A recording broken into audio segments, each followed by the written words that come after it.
안녕하십니까. 저는 티니에 있는 한내 친선병원에서 근무하고 있는 코이카 글로벌 협력의사 김병철이라고 합니다. 오늘 제가 여러분들께 말씀드릴 내용은 코로나19에 관하여서 네팔의 현재 감염 현황 및 정부의 대응 체계 그리고 앞으로의 전망에 대해서 말씀을 드려보도록 하겠습니다. 코로나19에 대해서는 여러분들께서 아마 익히 잘 아시리라고 그렇게 생각이 됩니다. 일단은 바이러스 종류가 코로나 바이러스의 한 종류고요. 메르스 바이러스 그리고 사스 바이러스의 같은 형제 바이러스입니다. 그래서 이 바이러스의 특징은 뉴스에 워낙 많이 나왔죠. 공기 전파가 굉장히 잘 된다는 겁니다. 슬라이드에 보시면 이제 바이러스의 전파되는 그 경로가 혈액에 의한 직접적인 전파, 이런 거는 이제 B형 감염이라든지 C형 감염 이런 종류가 되겠습니다. 그리고 목에 의한 전파가 되는 경우에는 댕기열이라든지 혹은 일본 뇌염 바이러스 이런 바이러스들이 목에 의해서 매개가 되어서 전염이 되는데 이 코로나 바이러스는 공기를 통해서 바로 미세한 그 드라플릿 작은 입자들이 그대로 이렇게 날아가서 공기 중에 있다가 사람의 호흡기를 통해서 바로 직접적으로 감염이 되는 그러한 경향성을 띠게 됩니다. 특히 이제 이 바이러스의 특징이 무증상기 전파가 굉장히 강력하다는 겁니다. 대개의 바이러스들은 증상이 생기기 바로 직전이나 혹은 증상이 생기고 난 다음에 전파가 되는 경우가 대부분입니다. 우리가 잘 알다시피 독감 바이러스, 인플루엔자 바이러스도 증상이 발현되기 1, 2일 전 혹은 증상이 발현되고 난 다음에 전파가 되기 시작합니다. 그러니까 아무래도 증상이 생기면 집에서 쉬고 다른 사람을 접촉하기 하는 게 훨씬 줄어들기 때문에 전파가 되는 것이 지금의 코로나19보다는 훨씬 덜하죠. 사스 바이러스도 마찬가지입니다. 굉장히 강력한 독성을 가진 바이러스지만 증상이 생기면서 대개 전파력을 갖습니다. 그래서 증상이 생겨서 병원에 입원해버리면 다른 사람에게 전파를 시킬 수 있는 그런 기회가 확실히 줄어들게 되잖아요. 그래서 사스 바이러스가 강력한 전파력을 가지고 있고 또 독성도 굉장히 강하지만 많은 환자를 만들어내지 못했던 이유가 사실 그런 데 있습니다. 그런데 지금 우리가 겪고 있는 이 코로나19 사스 바이러스의 이 변종은 발생되기 전에 증상이 발생되기 전에 먼저 전파를 시작한다는 겁니다. 여기 그래프를 보시면 이제 이 빨간색이 증상이 생기는 건데요. 근데 그 앞에 파란색에서부터 이미 이 사람이 전파를 하기 시작했다는 거예요. 그러니까 평상시에는 보통의 바이러스는 이런 양상을 띠는데 전파를 시키면서 거의 증상이 발생하는데 지금 이 코비드-19, 코로나19 바이러스는 증상이 한참 뒤에 생기는데 먼저 전파를 시키기 시작한다는 거죠. 이 IgG라는 것은 우리 몸에 면역이 발생하는 것을 말합니다. 그래서 다음 슬라이드를 보시면 이게 이제 그 5월 달에 발간이 된 이제 논문입니다. 이 논문을 보시면 여기에 보면 이 파란색 이 점이 있습니다. 그리고 여기 녹색 점이 있고요. 빨간색 점이 있는데 이 녹색 점은 이 환자가 이제 그 코로나19를 앓고 있다는 것이 확진된 시점입니다. 그리고 빨간색 이 점은 이 사람이 증상이 발생된 시점입니다. 그럼 이 파란색은 뭐냐? 이 파란 기둥의 중간선인데요. 이 파란 기둥이 의미하는 것은 이전에 이 사람이 어디선가 감염이 됐을 그 시점을 의미합니다. 이 중간선을 따져보면 약 20일 정도 되고 이 대부분의 케이스의 한 3분의 2 정도가 한 20일 정도의 어떤 중간선을 가지고 있어요. 그러니까 20일 전에 감염이 평균적으로 됐는데 증상이 없다가 20일 후에 이 증상이 발현되기 시작했고 그 이전에 이미 환자들을 전파되기 시작했다라는 것을 우리가 알 수가 있습니다. 이제 다른 또 그래프를 보시면 이 그래프에서도 이 5일째 되는 그 시점에서 증상이 발현되기 시작합니다. 이것이 이제 50% 정도입니다. 그러니까 처음부터 증상이 발현되는 건 한 10%, 20%, 그 다음에 한 14일, 15일 정도 됐을 때 증상이 발현되는 것이 한 90%. 그러니까 대부분 충분히 2주 이내에 증상이 발현되지만 문제는 그 앞에 부분, 증상이 발현되기 이전에 이미 다른 환자들에게, 다른 사람들에게 바이러스를 전파시키고 있다는 것이죠. 자, 이 그래프는 이제 우리나라에서 메르스 발생 시에 그 환자 발생과 그 경과일에 관한 그래프입니다. 아주 전형적인 그 지수곡선의 그래프를 이렇게 그리고 있습니다. 처음에 발생 수가 천천히 늘어나다가 급격히 늘어나는 그런 양상을 보입니다. 그리고 어느 시점 후에, 우리나라 같은 메르스의 경우는 약 한 달이었는데요. 한 달 시점부터는 더 이상 이제 전파되지 않고 이렇게 그 환자가 이제 환자 수가 줄어드는 그런 이제 경향을 띠게 됩니다. 대개 이제 이 전염병의 이 그래프가 이런 곡선을 그린다고 알고 계시면 되겠습니다. 자, 이제 이 코로나19의 감염에 대해서 각 나라가 발생하는 그 환자에 대한 그래프가 되게 아까 보셨던 그 그래프와 동일한 그 그래프를 보이는 것을 알 수 있습니다. 중국은 약간 좀 그래프 모양이 이상한데 이것은 이제 중간에 확진에 대한 그 기준이 바뀌었기 때문에 이렇게 그래프 모양이 좀 변하게 됐습니다. 어쨌든 중국이나 우리나라, 대만, 오스트리아 등 현재 어느 정도 이 코로나19가 잡혀있는 그런 나라들의 그래프를 보면 아까 앞에 보셨던 그런 확진자 발생의 그런 그래프를 그린다는 것을 알 수 있습니다. 지금 이제 아직도 환자가 덜 잡혀있는 나라들은 이때는 어느 정도 잡혔습니다만 미국, 러시아 같은 그 그래프를 보면 지금 이제 5월 6일자 그래프입니다만 현재까지도 크게 변화되진 않았습니다. 이렇게 이 지수곡선을 따라서 이렇게 쭉 올라가는 형태를 띠고 있습니다. 다시 전 세계 발생률도 마찬가지고 그것은 우리가 좀 더 생각을 해본다면 이 그래프가 더 올라가서 이렇게 꺾이려고 하면 시간이 훨씬 더 걸리겠다라는 것을 우리가 미루어 짐작할 수 있겠습니다. 자, 이게 지금 현재 네팔에 발생한 겁니다. 14일인데요. 현재는 지금 어제까지 지금 402명의 발생자입니다. 그래서 이 그래프가 좀 더 위로 쭉 올라갔겠죠. 그래프가 이렇게 꺾이려면 과연 언제 꺾일 것이냐 지금은 짐작하기가 어렵습니다. 자, 이 네팔의 이 환자 발생의 그 시점을 보시면 인도의 환자 발생과 굉장히 밀접한 연관성을 띠고 있습니다. 여기 보시면 인도의 지금 코로나 발생 확진자 그래프인데요. 보시면 2월까지는 쭉 환자가 없다가 3월부터 환자가 급격히 늘어나기 시작합니다. 여기 숫자를 보시면 이게 이제 지수곡선 그래프이기 때문에 이 100까지, 그 다음에 만까지, 그 다음에 100만까지 여기 길이가 똑같습니다. 그래서 100, 200, 300이 아니라 100만, 100, 만, 그 다음에 100만 이렇게 그래프가 올라가는 것을 알 수가 있습니다. 그래서 여기서 3월 초부터 급격하게 환자가 늘어나게 됩니다. 근데 이제 3월 말부터 인도에서 이 환자가 급격히 늘어나는 것을 피해서 네팔로 돌아오는 그 사람들이 굉장히 이제 많아지게 되었죠. 자, 그래서 이 네팔의 환자 발생의 그래프를 어제까지의 이제 그래프인데요. 보시면 3월 초부터 이제 인도는 환자 발생이 이제 급격하게 늘어나기 시작했습니다. 그때부터 환자가 인도에서부터 네팔로 이제 유입되었으리라 그렇게 우리가 짐작을 할 수가 있고요. 그 다음에 4월 초부터 환자가 서서히 늘어나다가 5월 초에 급격하게 늘어나게 된 것을 우리가 볼 수 있습니다. 또 여기 보시면 이제 24일부터 전국적인 락다운을 시행했고 29일 날 이제 RT-PCR 즉 이제 이 현재 확진 검사를 이제 네팔 정부에서 늘리기 시작합니다. 이 지금 확진 검사 지금 늘려가는 그래프인데요. 자, 그래서 네팔 정부에서 락다운을 시행을 했습니다만 이것은 이제 네팔 내에서 환자의 통행을 이제 이 다른 도시로 전파되는 것을 어느 정도 억제한 그런 효과가 있습니다만 그러나 이것이 인도에서부터 네팔로 들어오는 환자를 막을 수 있었냐? 그것은 아니었다는 얘기죠.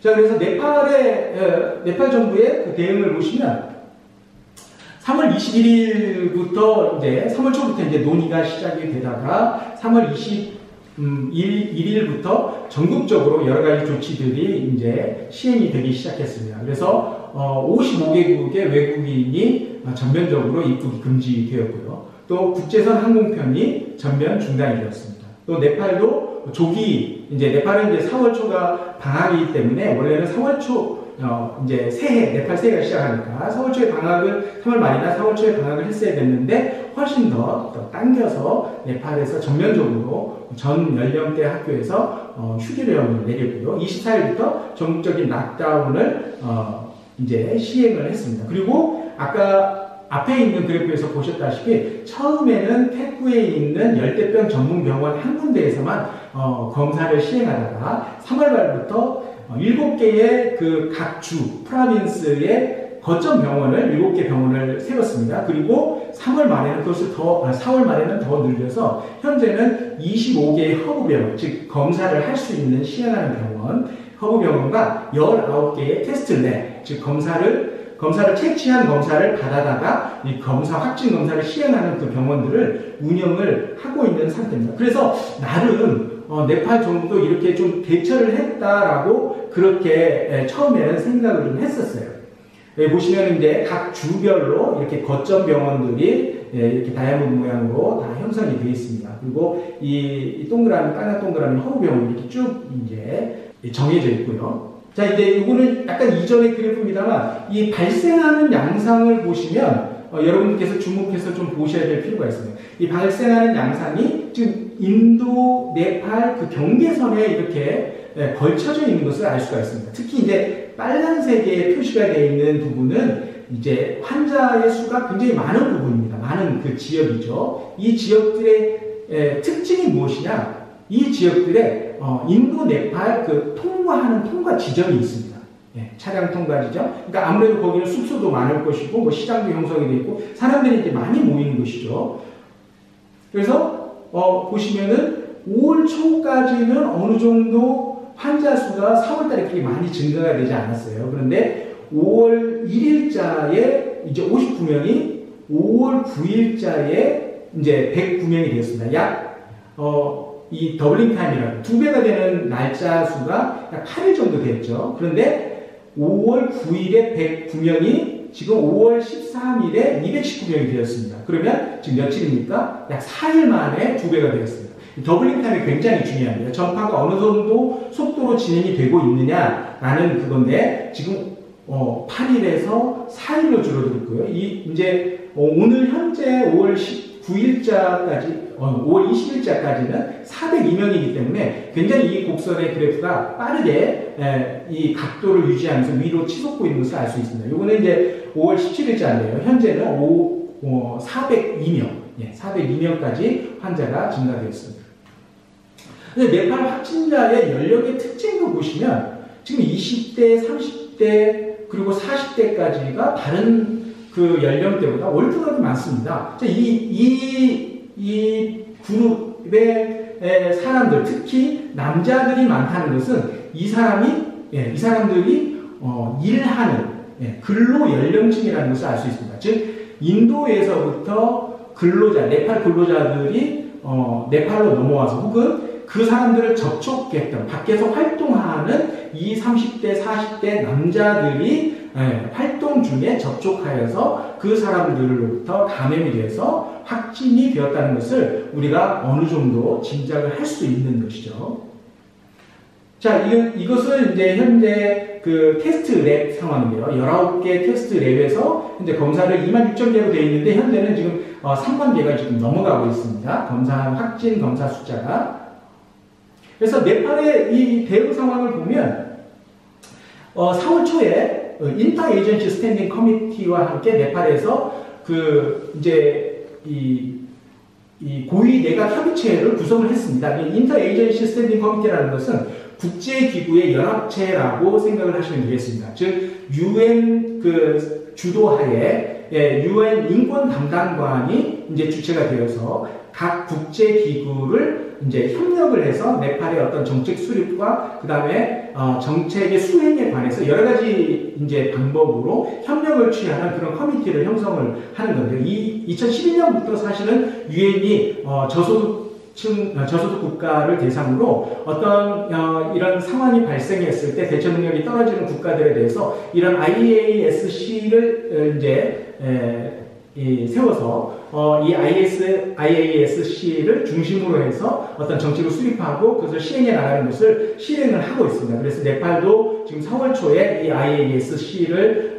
구성을 해서 지금 시작을 한 상태고요. 여러 NGO들이 거기에 국내 NGO, 국제 NGO들이 함께 조인을 해서 네팔의 어떤 정책 수립과 정책 시행에 대해서 지금 협력을 하고 있는 그런 상태입니다.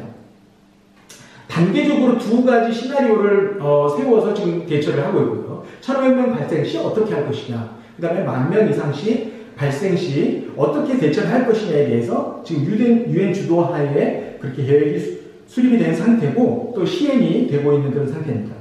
그래서 보시면 이제 각 분야, 뭐 프로텍션, 리스크 커뮤니케이션, 헬스, 뭐 푸드, 또 워시, 뉴트리션 여러 가지 분야에 대해서 어떤 정책을 수립하고 거기에 필요한 어떤 그 예산을 세워서 각 국제 기구별로 이렇게 지원을 하는 그런 형식을 지금 취하고 있고요. 또 거기에 대해서 네팔 내에서도 각종 가이드라인을 이렇게 세워서 나름 열심히 그렇게 대처를 했습니다. 이제 이렇게 대처를 했는데도 네팔 거버먼트에서는 이거 부족하다. 그래서 이제 좀 더 적극적으로 각 주별 어떤 이제 이 정책 수립만이 아니라 좀 더 깊이 들어가서 디스트릭트 레벨, 좀 더 시 레벨로 들어가서 좀 더 세부상을 더 세워라. 뭐 이렇게 요구를 하고 열심히 준비를 했어요. 그래서 실제로 4월 말에는 이제 81세 여성분이 감염이 됐다고 회복되니까 네팔 정부에서 이제는 코로나 바이러스가 이제 카트만두에는 확실히 없어졌다 라고 이렇게 선언할 정도로 굉장히 이제 분위기가 좋았어요. 네팔이 잘 대처를 하고 있다라고 그렇게 여겼었습니다. 자, 그런데 상황이 이 4월 말에서 5월 초로 넘어가면서 굉장히 급격하게 바뀌기 시작했던 것이죠. 즉 이 인도 네팔 접경 지역으로 환자가 클러스터를 형성하면서 굉장히 급격하게 발생하기 시작했던 거예요. 그래서 우다야풀, 팔사, 러우타핫, 그 다음에 카필바주, 그 다음에 방케, 루펀데이 이 지역들이 다 여기 지금 이제 도시들이거든요. 특히 여기 방케라든지 루펀데이라든지 여기 팔사 이 지역들은 다 아까 말씀드렸다시피 인도 네팔을 통과하는 그 포트가 있는 그 도시들입니다. 그 도시들에서 굉장히 급격하게 환자들이 이렇게 증가한 그것을 볼 수 있습니다. 왜 이렇게 됐느냐? 이거는 네팔 격리시설 현황인데 지금 네팔 격리시설을 보면 지금 조금 늘어났습니다. 약 6만 명 이 정도의 쿼런타인 격리 그 시설이고 그 다음에 이것은 이제 아이솔레이션 베드, 즉 이제 이 환자가 발생했을 때 들어갈 수 있는 입원 시설입니다. 입원 시설이 지금 3,000베드 정도 지금 형성이 되어 있고 그 중에 이제 어느 정도 환자들이 지금 들어가 있는 그런 상태입니다. 그래서 이제 이 네팔의 코로나19 감염의 향후 전망을 생각을 해보면 이제 두 가지 문제가 있는데 락다운을 언제까지 할 것인가, 그리고 언제 해제를 할 것이냐, 해제한 다음에 어떻게 할 것인가, 이것이 이제 한 가지 문제고요. 인도로부터 유입되는 이제 환자들, 이 환자들은 확진자들을 어떻게 할 것인가, 이것이 문제가 되는 것입니다. 그래서 이제 네팔의 현재 경제 상황을 단적으로 알 수 있는 기사가 떴는데요. 5월 17일자 카트만두 포스트에 나온 기사를 보면, 마이 리퍼블리카 나온 기사를 보면, 지금 5명의 피고용인 중에 3명이 실직 상태다. 라는 그런 어떤 기사가 나왔습니다. 굉장히 이제 심각한 거예요. 실업률을 계산을 해보면 이미 직장이 없는 사람들 외에 직장을 가지고 있는 사람들 중에서도 5분의 3이면은 이제 60%나 직장을 잃었다는 얘기이기 때문에 네팔의 경제상이 굉장히 심각하게 진행이 되었다는 걸 알 수가 있습니다. 그래서 지금 인도 네팔 국경을 5월 초부터 사실은 좀 완화를 시켰습니다. 특히 이제 굉장히 큰 트럭이죠. 카고 트럭을 이제 들어오게 할 수밖에 없었고요. 네팔 내에서 락다운 상태지만 기초 생필품이라든지 여러 가지 필요한 물자들을 인도로부터 공급받을 수밖에 없기 때문에 이제 공급선을 좀 열어놨어요. 그리고 이제 들어오는 사람들을 테스트를 이제 피검사를 다 할 수는 없는 노릇이기 때문에 이제 발열 검사만 이렇게 테스트를 하고 이렇게 이 카고 트럭을 받기 시작했습니다. 자, 그랬을 때 이 5월 12일에서부터 5월 19일까지 이 환자의 증가를 보면 특히 이 인도 네팔 국경 통과선 통과 지점, 포트가 있는 그 도시들을 중점적으로 굉장히 급격하게 환자가 늘어났다는 것을 알 수가 있습니다. 즉, 아까 말씀드렸다시피 확진 시점 이전에 대개 한 열흘이나 20일 사이에 감염이 되는 것으로 그렇게 추정이 되는데요. 즉, 5월 초, 4월 말 5월 초에 인도 네팔 국경을 좀 느슨하게 한 그 시점부터 감염이 시작되었고, 이 사람들이 이제 5월 중순쯤부터 검사를 받고 확진이 지금 나타나기 시작하는 것이죠. 예, 그래서 팔사, 예, 카필바주, 르판데이, 안케 이 지역의 환자가 지금 급격하게 늘어나고 있는 그런 양상입니다. 그래서 현재 지금 늘어나는 그 추이로 봐서는 지금 네팔 정부에서 굉장히 심각하게 받아들이고 있습니다. 매일 이제 그 뉴스 기사를 보시면요, 인도 네팔 국경을 통해서 매일 수천 명의 환자들이 이제 들어오고 있는데, 그 환자들 대부분이 지금 검사를 정확하게 받지 않고 있는 상황이고, 특히 이제 이 사람들 때문에 현재 확진자들이 생기고 있는 것 같다. 네팔 정부도 이렇게 지금 파악을 하고 있어요. 문제는 지금 아까 우리가 앞에 있는 차트에 앞에 있는 그림에서 보시다시피 지금 그 격리 병실이 3,000개 정도밖에 안 됩니다. 그래서 지금 이제 확진이 발견되면 전부 다 지금 입원을 시키고 있어요. 그런데 지금 네팔 정부에서는 1,000명 이상의 확진자가 발생하게 된다면, 지금은 그러면은 이제 경증 환자들은 이제 자택으로 격리를 시켜야 되겠다. 더 이상 입원시키지 못하게 되겠다. 그러면서 이제 2,000명 이상이 만약에 발생했을 때는 현재의 의료시설을 가지고서는 이제 커버가 되지 못한다라고 그렇게 네팔 정부에서도 지금 보고 있는 상황입니다. 자, 여러분들이 보시는 이 그래프는 2008년에 이제 보고된 논문입니다. 굉장히 좀 재미있는 그런 논문인데요. 이 환자가 이제 감염이 되고, 환자가 이제 그 전염병이 발생해서 환자가 발생하고 있을 때 환자 발생률이 어떻게 변하는가를 나타낸 그래프인데, 이제 이 컴퓨터로 이제 그 시뮬레이션을 해가지고 이제 그 보고된 그 논문입니다. 그런데 여기서 이제 어떤 것을 가지고 이 논문을 만들었냐면, 사람들이 공포를 느꼈을 때, 두려움을 느꼈을 때 그 행동 패턴이 환자 발생에 대해서 어떤 영향을 미치는가라는 데에 대한 그런 그 컴퓨터 시뮬레이션을 한 그 결과를 이제 보고를 한 내용인데요. 여기 보시면 이 파란색의 그래프는 이제 그 susceptible individual, 즉 감염될 수 있는 그 개인들의 숫자를 1,000명으로 제한했을 때, 처음에 이 질병이 발생됐다라고 했을 때 그 환자들이 급격하게 줄어듭니다. 이 줄어드는 이유는 스스로 두렵기 때문에 셀프 아이솔레이션을 한 거죠. 네, 자택 격리를 스스로 했습니다. 이게 이제 여기는 타임으로 되어 있는데, 이 타임을 날짜라고 계산을 한다면 이제 한 50일 정도는 이렇게 사람들이 자택 격리를 해서 잘 숨어 있어요. 질병으로부터. 그래서 처음에 이 빨간색 그래프, 즉 이 감염되는 확률이 높아지다가 이 감염률이 점점 낮아집니다. 그러다가 이 어느 정도 감염이 낮아졌다는 것을 사람들이 인식하고 나서 너무 좀 오래 있으니까 답답하다. 우리가 좀 나가야 되겠다 해서 아이솔레이션 되는 그 비율을 줄이고, 그 다음에 바깥쪽으로 나가는 환자들이 많아지게 됩니다. 그러면 감염이 다시 많아지게 됩니다.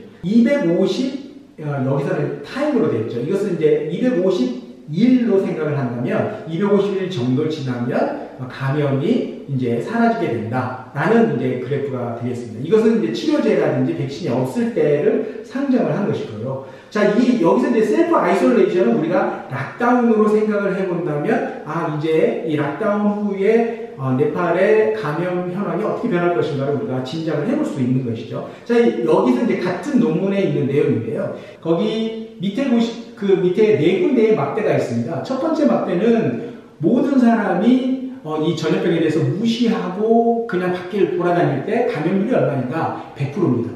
그런데 두 번째는 all hide. 이 사람들은 전부 다 이제 무서워서 다들 숨은 거죠. 모든 사람이 셀프 아이솔레이션하고 숨었을 때 감염률은 30%가 되지 않습니다. 그런데 세 번째 그 막대를 보면 90명은 잘 아이솔레이션을 했는데 10명이 풀리 도망갔어요. 여기 이 도시에 있으면 무섭다. 그래서 딴 데로 도망가자. 그래서 피난을 했는데 피난을 해보니까 감염률이 60% 이상 치솟습니다. 그리고 마지막 막대 그래프는 90명은 아이솔레이션 했고 10명은 에이 모르겠어. 그냥 나 돌아다닐래. 걸리거나 말거나. 그랬더니 30%가 조금 넘게 감염률이 발생합니다. 즉 무슨 말이냐. 무시하는 사람보다도 이 병이 무섭다 해서 딴 데로 도망가는 사람이 더 많은 이 전염병의 감염률을 높인다는 것이죠. 그 다음 그래프를 보시면 이 그래프는 얼마만큼 그 지역을 감염을 시키는가라는 그래프입니다. 그래서 100이면은 그 도시 혹은 그 나라의 전체 영역을 다 감염시키는 건데요. 여기 보시면 all hide라고 되어 있는 이 모든 사람의 아이솔레이션을 잘했을 때는 그 전체 영역의 10%를 조금 넘게 감염을 시킵니다. 그런데 90명은 잘 이렇게 아이솔레이션을 했는데 10명이 도망간 경우에 그때는 90% 넘게 그 도시나 나라 전체 영역을 다 감염을 시켜버립니다. 그리고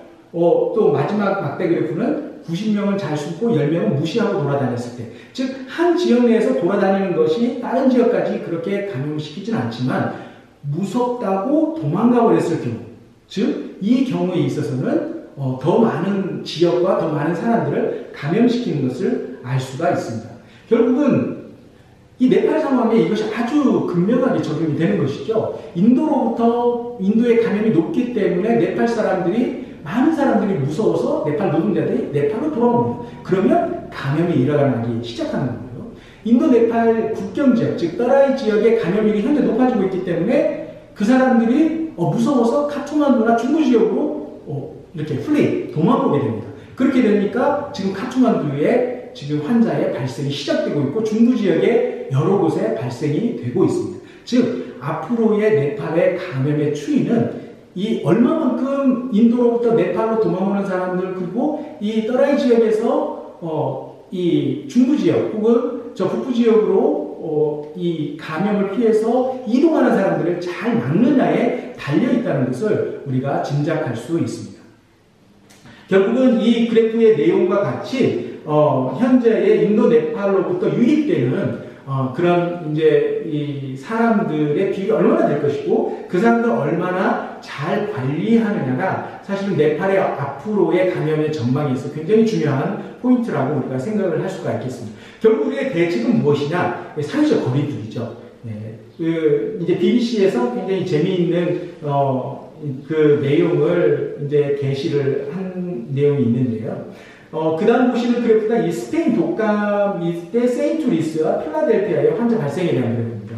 여기 이제 필라델피아 그래프는 굉장히 샤프하게 찍혔는데요. 그 당시에 이제 1차 세계대전에 어떤 그 상황이 있어서 승전 퍼레이드가 있었습니다. 그래서 필라델피아는 환자가 발생하고 있었는데도 승전 퍼레이드를 감행을 했어요. 괜찮아, 뭐 문제 없겠지. 그랬더니 환자가 급격하게 치솟았는데 이제 10만 명당 이제 사망률이고요. 여기 10만 명당 사망률인데 전체 환자 발생이 10,000명을 넘어섰습니다. 필라델피아 도시 안에서. 그런데 세인트루이스는 우리 이 퍼레이드를 취소해야 될 것 같아. 그래서 퍼레이드를 취소하고 학교를 문을 닫고 그렇게 했습니다. 그랬을 때 환자 발생이 이제 전체적으로 굉장히 필라델피아에 비해서 굉장히 줄어든 것을 알 수 있습니다. 필라델피아는 10,000명 이상 사망을 했고 세인트루이스는 700명 이렇게 사망을 했었습니다. 자, 이것은 이제 이번에 코로나19가 발생한 이탈리아의 도시의 상황인데요. 이제 베르가모라는 도시와 로디라는 도시가 있는데 환자가 발생되기 시작했을 때 로디는 굉장히 이제 빠르게 모든 학교나 행사를 중단을 시켰습니다. 그런데 베르가모는 이제 안에서 계속 논의만 했어요. 논의만 하다가 3월 초에 이제 락다운을 시작을 했는데 그때서부터 이제 이 로디와 베르가모의 환자 발생률이 굉장히 급격하게 차이가 납니다. 근데 결국 이 코로나19는 이제 공기 전파를 통해서 이렇게 기침이라든지 대화를 했을 때 이런 걸로 다른 사람에게 전파가 되고요. 여러 가지 이제 이 금속 물질, 유리 같은 딱딱한 그런 곳, 거기에 바이러스가 남아있어서 그걸 접촉했을 때 이제 다시 이제 호흡기를 통해서 이게 감염이 되게 됩니다. 그러나 가장 중요한 것은 사회적 거리두기라는 거죠. 이게 가능한 한 다른 사람과 거리를 유지하고 마스크를 사용하고 이제 외부 밖에서 여러 가지 일을 행하는 것을 자제한다면 환자 발생의 그 숫자를 줄일 수 있을 뿐만 아니라 이제 네팔에 굉장히 적은 의료 어떤 그 시설, 설비를 가지고 발생한 환자들을 충분히 커버할 수 있게 되는 것입니다. 결국은 우리가 이 상황을 지낼 수 있는 방법은 백신과 치료제가 속히 나온다면 가장 좋은 방법이겠습니다만 그렇지 않다면 현재까지는 이 앞으로의 이 코로나19의 발생이 좀 더 지속이 되고 좀 더 많은 환자들이 발생할 것으로 보이는데요. 저희는 최대한 사회적 거리두기를 유지함으로써 이 발생의 그 그래프를 꺾는 그런 방법으로 대처를 해야 될 것이라고 그렇게 생각이 됩니다. 경청해 주셔서 감사합니다.